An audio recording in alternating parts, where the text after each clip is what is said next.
The early days of the COVID-19 pandemic quite literally shocked the Maine food system economically, affecting many individuals and sectors in different but interconnected ways.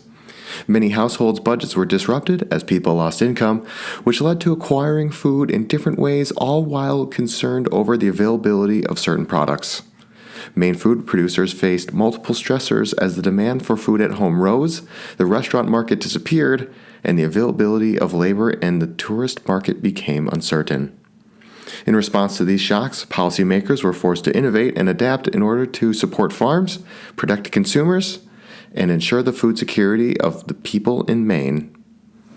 What can we learn from these shocks of those early days of the pandemic in order to help food consumers, producers, and policymakers deal with the next big shock? This is the Maine Policy Matters podcast from the Margaret Chase Smith Policy Center. I'm Eric Miller, Research Associate at the Center.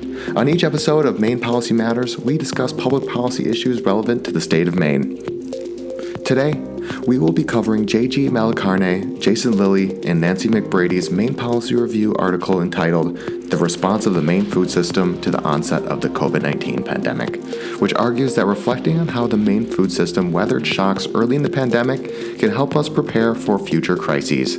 This article was published in Volume 30, Number 2 of Maine Policy Review, a peer-reviewed academic journal published by the Center.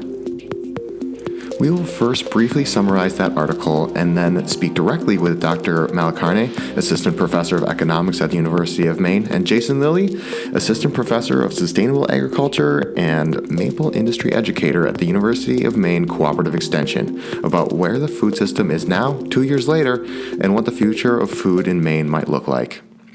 Malacarne, Lilley, and McBrady offer data on how the pandemic shocked consumers, food producers, and policymakers in different ways. For example, before the pandemic, Maine was already the most food insecure state, and the pandemic made this issue worse. Food insecurity in Maine rose to 14.6% in 2020 compared to 12.4% in 2019. This rise was not related to the unavailability of food, but rather the surge in unemployment and underemployment during the pandemic's early days. Food distribution outlets thus increased their efforts. Good Shepherd Food Bank of Maine, for example, distributed 31.7 million meals during the first year of the pandemic as part of the USDA's Farmers to Families Food Box program. The Supplemental Nutrition Assistance Program, or SNAP, waived their 3-month eligibility limit and made it easier for applicants to apply, update, and use their benefits with the pilot programs for online food purchasing. To help curb food insecurity, the USDA announced the Pandemic Electronic Benefits Transfer Program, which allowed households with children facing school closures to access resources through the state's EBT card system.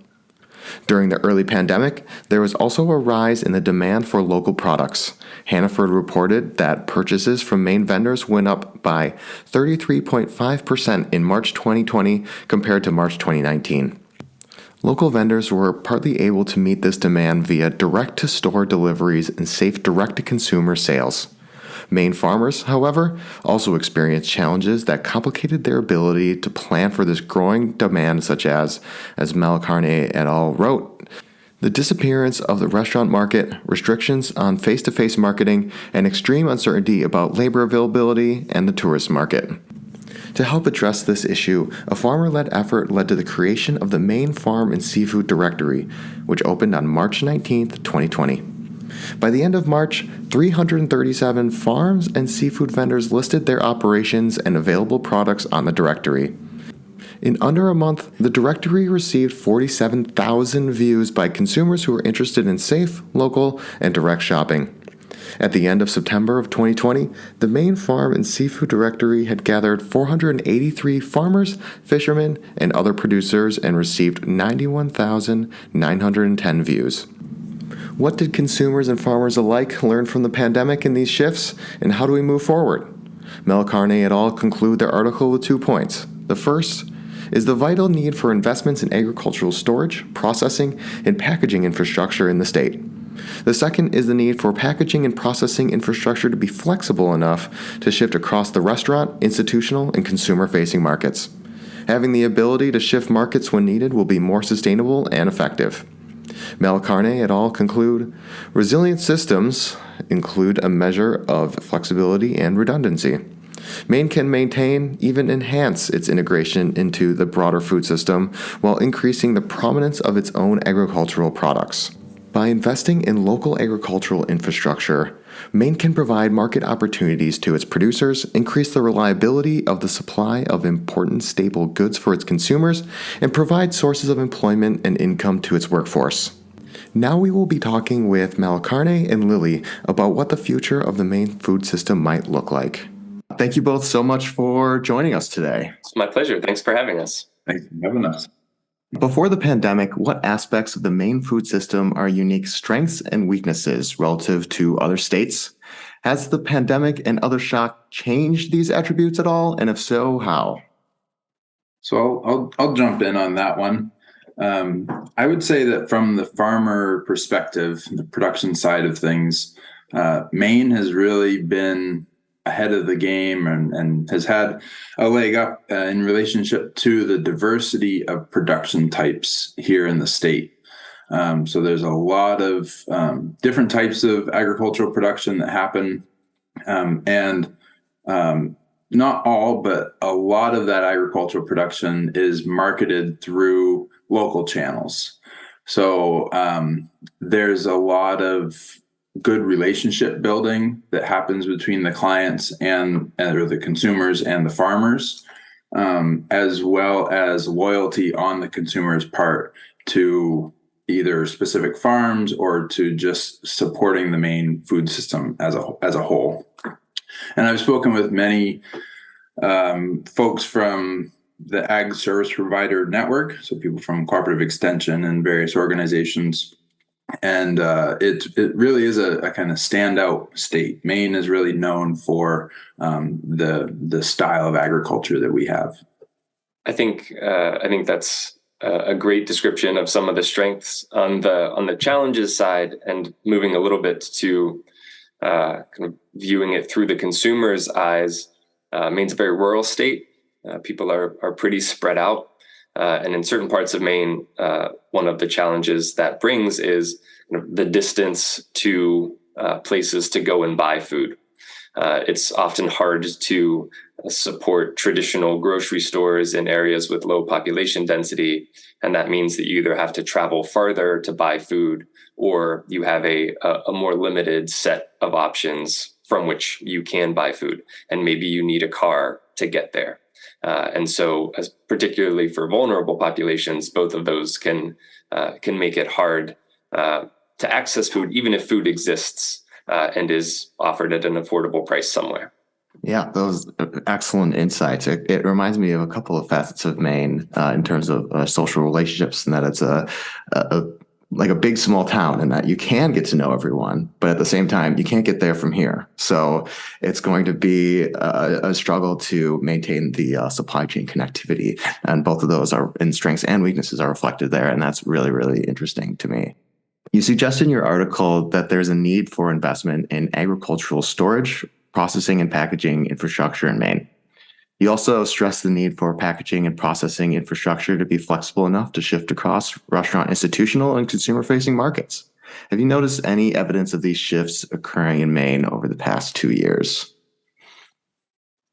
Yeah, I'll start. So I think the first thing to note is that these are really long-term issues. And while it feels like a lot of time has passed in terms of kind of infrastructure changes, we're still very much in the early stages of making use of what we learned during the pandemic.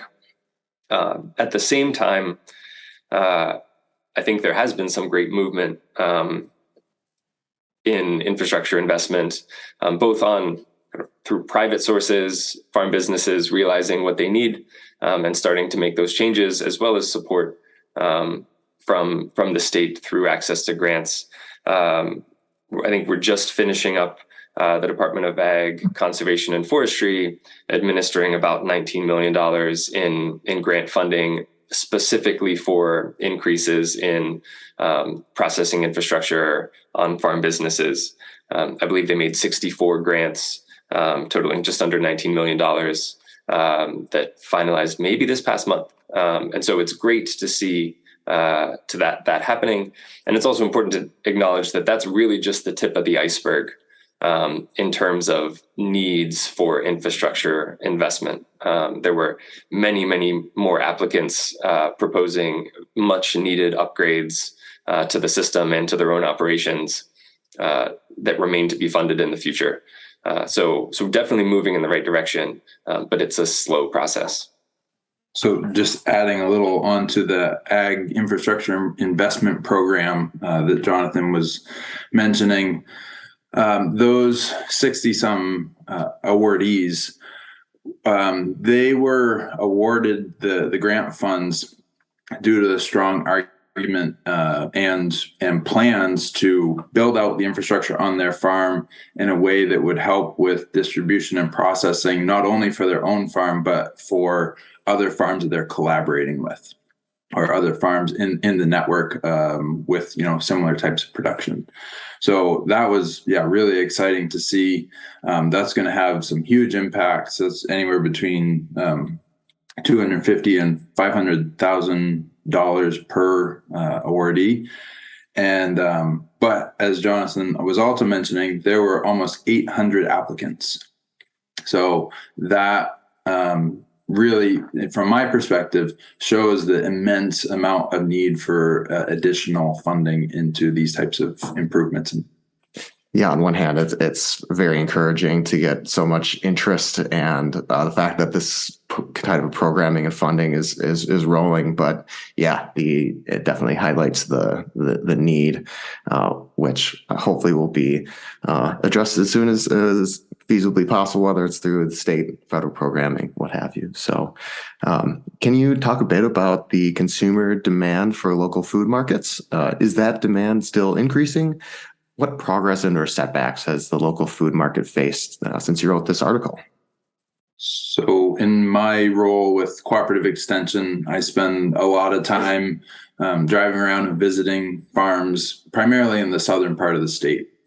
And one of the, as mentioned in the article, one of the big benefits, I guess, of the pandemic was this big turn towards local food and a huge amount of interest. And that has really carried over for the majority of producers. So not only have they built relationships with local people in their communities, but now the restaurants have started to open back up and are really trying to push hard to support local businesses and all that. Like Jason mentioned earlier, Maine has kind of long had a strong consumer demand and strong consumer interest in local food. And I think that has continued for lots of people and for lots of businesses that make it their goal to provide food that matches well with what consumers want. But now, like always, it's not everyone, and it's not a continual upward path. So some shoppers have gone back to previous behaviors. Some businesses have gone back to business as usual. Others, found that they liked what they were doing when it came to food procurement during the pandemic. And those consumers have continued to prioritize local purchases. And a lot of businesses, as they've reopened and recovered, have identified that being more integrated with local producers can be something that differentiates them in the eyes of consumers, and have really doubled down on that. Yeah, it's really interesting to think about benefits coming out of COVID. But one thing that was really almost like special to see was how much more engagement people had, both what was on their plate and how it got there. And I find that to be something that, this goes into my personal biases, but I'm very happy to see how that transformation happened, because prior to COVID, you see the grocery shelves and most of the calories people were getting were not necessarily they were from a longer supply chain. And so it's nice to see maybe some nudging toward engagement with local producers and a more maybe diverse set of types of food is nice to see. Yeah, I think it's a little. A lot of us who work in this space and who have these conversations, we spend a lot of time, uh, being happy about that. I think it's important to realize, and this is a point that we make in the article as well, that the goal, especially if we're talking about resilient food systems, isn't necessarily to make them hyper local. Right. There are lots of things that we can't produce here, or lots of things that would take many more resources to produce here, and so don't actually kind of have that desirable, say, environmental impact, or that desirable impact on kind of sustainability broadly that we might think, because they're local. I think the goal is, as you mentioned, to diversify and to really take a little bit more holistic view of the food system and figure out what we can do well here and make sure that we're doing that. And at the same time, recognize that there are many ways to ensure access to affordable, high quality food for everyone. And that involves making use of our resources here, but then also integrating in a smart way to kind of the broader national and global food system. This is why I appreciate having folks like you studying this so carefully, because it's so nuanced. There's no silver bullet solution. It's not too major industrialized nor hyper localized. And every situation is going to be different. So how would you describe the situation that the Maine food system is in now, 2 years into the pandemic and at a point where food costs have been rising for various other reasons? Have any lessons from the early days of the pandemic helped the food system weather these new shocks? Yeah, so there's, one of the things that's more salient now is that there are always shocks to the food system. The pandemic, the early days of the pandemic, especially, were a sudden, large, unexpected, and kind of unprecedented shock. What we're facing now with rising food costs happens repeatedly, right? Food costs go up, food costs go down. And I think that a few things make this different. And consumers have some experience now from the pandemic that can help them face rising food costs. And the first is we all have a little bit more practice being flexible. And so whenever the cost of I'm an economist, and so I imagine that whenever the cost of one thing goes up, consumers decide whether or not they want to continue purchasing it, or whether they want to switch to a similar but maybe cheaper good. And we have a lot of evidence that that's actually what consumers do. So I work with a group at the University of Maine and at the University of Vermont that's part of the National Food Access and COVID Research Team. And we run some ongoing surveys, and rising food prices is one of the questions that we asked about. And so in our most recent survey, 62% of respondents reported that the rising food costs has made them alter their behavior.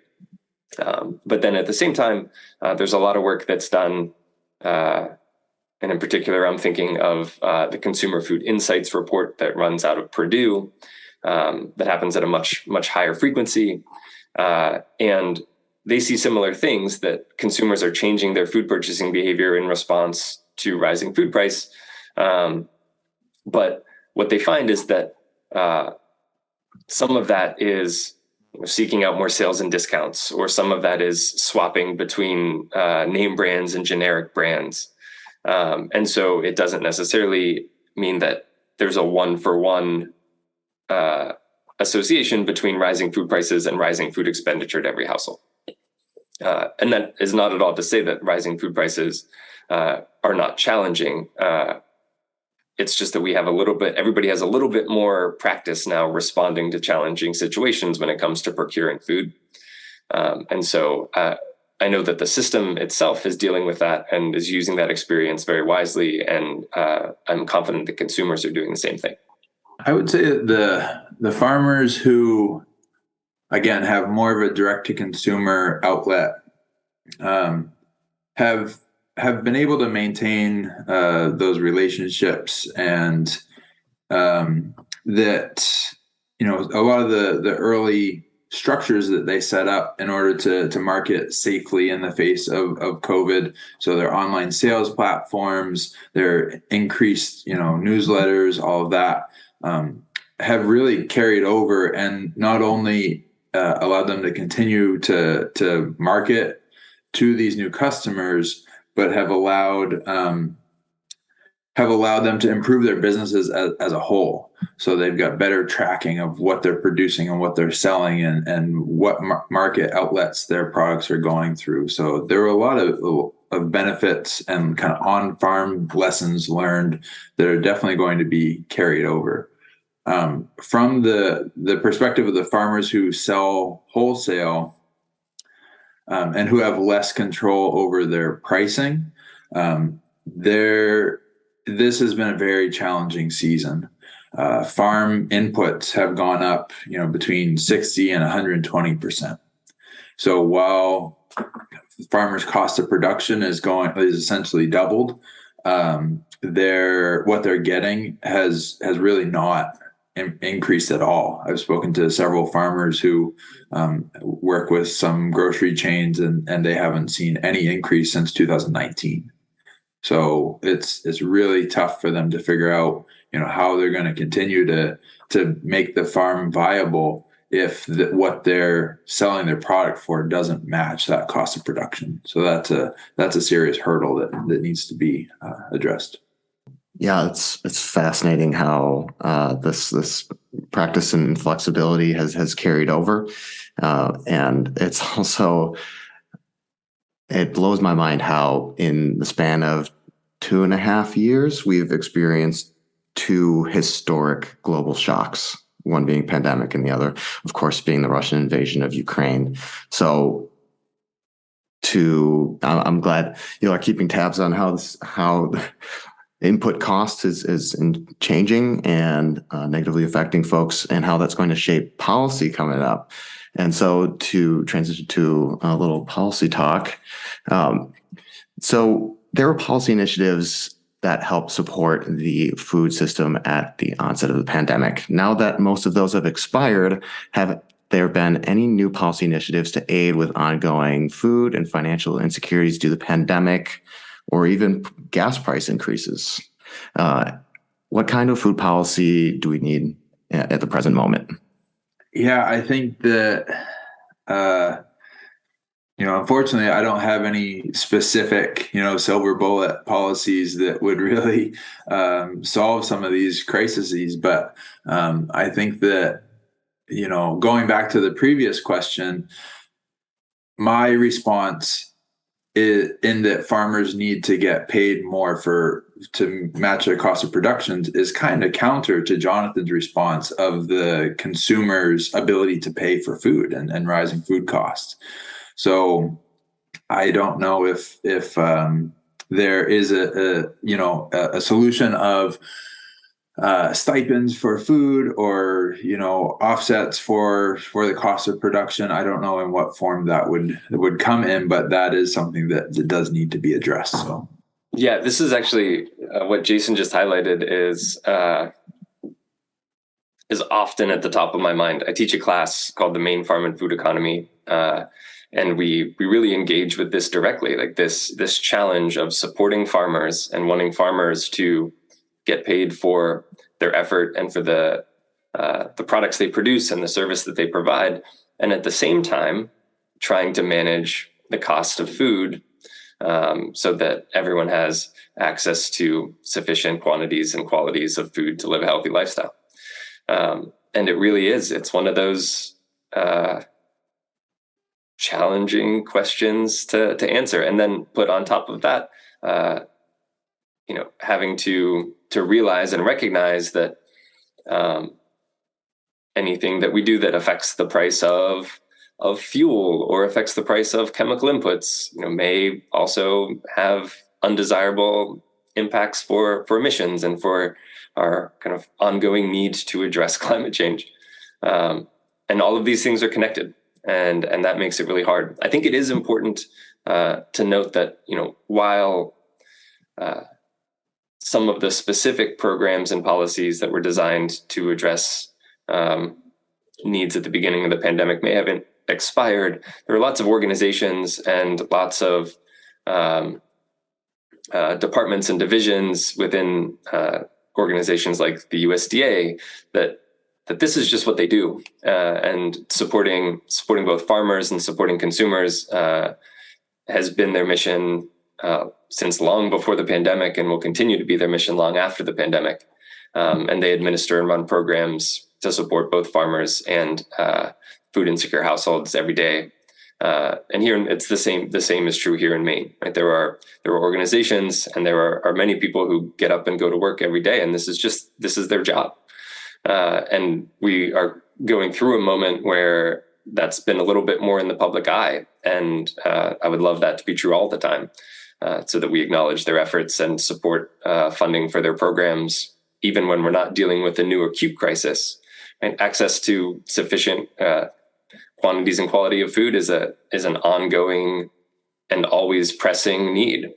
And as Jason mentioned, supporting farmers is similarly an ongoing and always present pressing need. And to deal with it, we need to pay attention, not just when something new and exciting and big happens, but every day. I really appreciate you both entertaining such an easy question toward the end of the interview here. And I also appreciate how you're able to communicate these challenges of consumer prices as well as farmer income, as that is a very, very challenging problem to address. To finish things off, is there anything else you'd like to share about the Maine food system that we haven't covered already?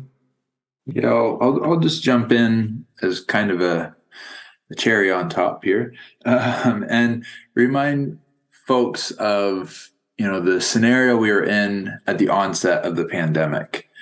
Everyone was fully stressed out, confused, didn't know what was going to happen, and farmers took a moment, pivoted, almost immediately, and really worked on figuring out how to continue to support our community and our local economy and our local food systems.